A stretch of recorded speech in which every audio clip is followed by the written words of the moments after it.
Churches, from the most magnificent cathedral of Europe to the most isolated chapel of the barren land,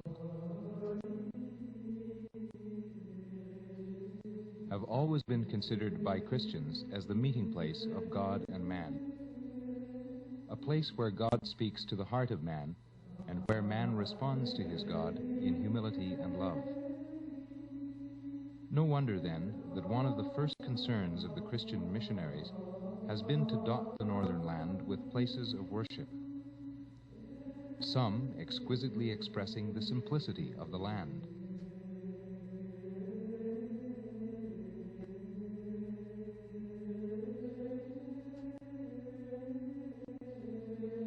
Others proudly standing as living symbols that faith and culture can be happily married.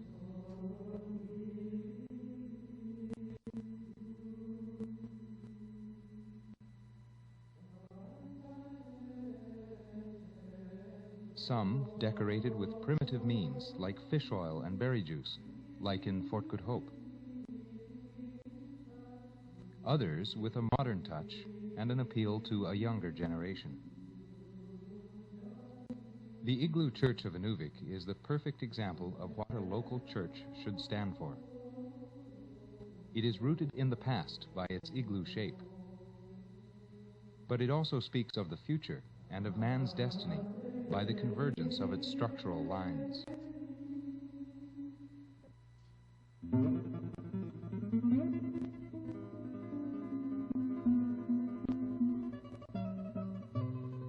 But let me take you back to the year 1958, as the town of Inuvik is slowly emerging from the permafrost of the Mackenzie Delta. At that time, the village of Igloo, located at the foot of the Richardson Mountains and 45 air miles from Inuvik, was considered too easy a prey to the floodwaters of the Peel River to warrant expansion. The site of Inuvik was chosen for its stretch of flat land and its sheltered position against the murderous northern wind. Logs were hauled downriver to soon become pilings, those magic legs which allow Inuvik dwellings to stand on permafrost. In 1958, sent by the Catholic Church, a man arrived to face a challenge, a test to his ability and talent, which he would pass with flying colors. His name was Brother Larocque, an oblate brother hailing from the province of Quebec. He had made the North his home since 1930. He had gone to the School of Life and graduated from the University of Experience. His grade 5 formal schooling, along with his natural talents, were the launching pad of a career that would see him become the builder of schools, missions, hospitals, and churches. Inside that little brother was a spark of genius that the Igloo Church of Inuvik would kindle. Along with Father Adam, an oblate missionary from Belgium, he will enhance the land of the midnight sun with a striking structure that will provoke the admiration and make the delight of tourists and residents alike. Like the Cathedral of the Middle Ages, the Igloo Church was to be a community project, which would make it a real community church. Erected in a mission land, it had to be simple, practical, meaningful to the people of the North. In one word, a piece of northern handicraft. That is why the igloo shape was decided upon. In that way, the place of man, Inuvik, would have its place of God, the Igloo Church. Work started first in Fort Smith, just on the border of Alberta and the NWT, where the Oblate brothers operated a sawmill. Thousands of feet of lumber were hacked out of the forest, shipped 1,200 miles, down the Mackenzie River by the Santa Ana. A mission boat also operated by the brothers. One could say that the Igloo Church is unique from head to toe. Brother Larocque never even drew a blueprint. His brain was his blueprint. The only guide he used was a piece of plywood on which he drew a few lines. It has been nailed halfway up the stairs that lead to the tower.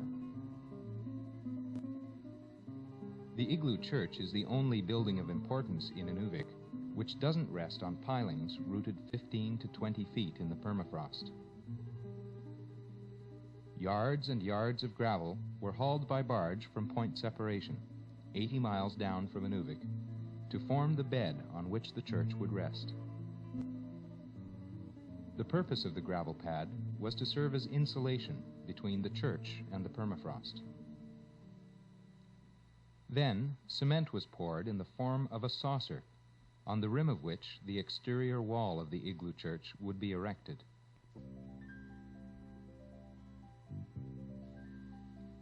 The work started in June 1958 and progressed rapidly that summer. Before the end of the summer, the floor was laid and the walls were up. With the arrival of the long northern winter, Brother Larocque did not do like the bears, but rather kept as busy as a beaver. In his little red and blue workshop, near the temporary chapel, the arches that would support the dome were taking shape in his skillful hands. When spring rolled around, they were erected to fit perfectly and form the double dome that gives the Igloo Church its remarkable shape. During the summer of '59, the work progressed at a steady pace with the help of volunteers from town.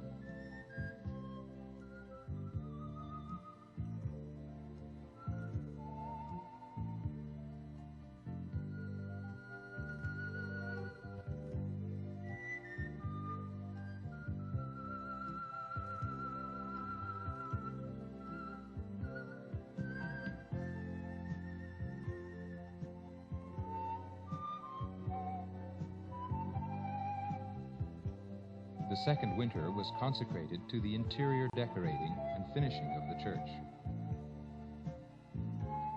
Mona Thrasher, a young Eskimo girl of 18, painted the 14 stations of the cross right on the circular wall of the Igloo Church. She completed her work by painting the 3 large paintings seen above each of the 3 entrances of the church. They depict scenes taken from the life and the teachings of Christ. She performed that remarkable feat in less than 3 months. Father Adam, on his part, an artist in his own right, tackled the embossing decorating the communion rail, the altar, and the tabernacle. Another oblate, Father Colas, also very gifted, painted on the glass of the windows flanking each entrance scenes from the Bible, which made the Igloo Church an illustrated catechism. While this was taking place, the brothers and a few workers lovingly crafted the church furniture, such as the pews, the altar, and the tabernacle, also in the form of an igloo, resting on the main altar.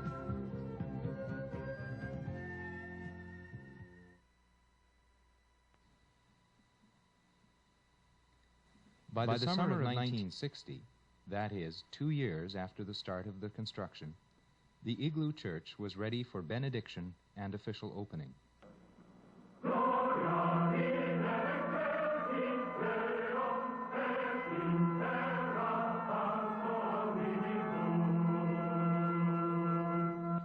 Bishop Paul Pichet, Bishop of the Mackenzie Diocese, came from Fort Smith on that occasion. He officially dedicated the Igloo Church to Mary, the Mother of Jesus, under the title of Our Lady of Victory.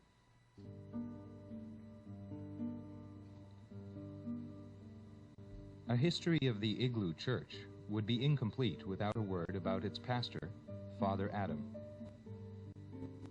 He came to the country in the 30s as a missionary among the Coppermine Eskimos. After a bout of 2 years with tuberculosis, contracted on a rescue mission with his dogs, he came to the Western Arctic. His talents were as varied as unexpected in a priest. At his touch, the barren land bloomed into a Garden of Eden. According to him, even the South could not boast of such lavish munificence. Besides being known for his ability to carve the souls of men, Father Adam was also famous for his exceptional talent to carve the ice of our northern lakes and rivers into masterpieces, which unfortunately only lasted the time of a winter.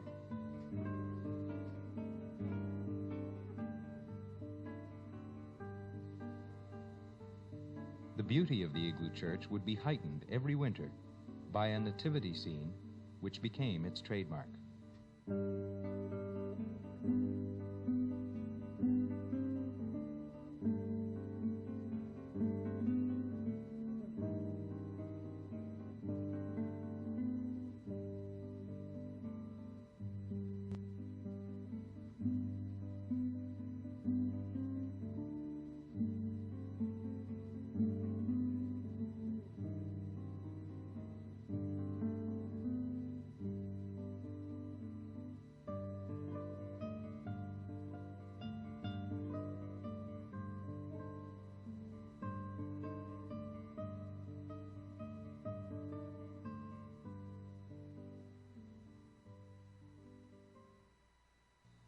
It is thanks to such men as Father Adam and Brother Larocque that for more than 20 years now, the Igloo Church stands as an open invitation to prayer and worship. That for more than 20 years now, the Igloo Church has been a meeting place of God and man in Inuvik. That it has been a haven of tranquility and peace. A beacon of hope in the dark and frigid Arctic night. It is now, and it will remain for generations, a part of the landscape as the meager trees of the tundra, as its lakes and rivers. As the seasons unroll, the Igloo Church will remain a living testimony to the faith of the people, to their dedication, to their love of God, and their brotherhood. A living testimony to the true spirit of the North.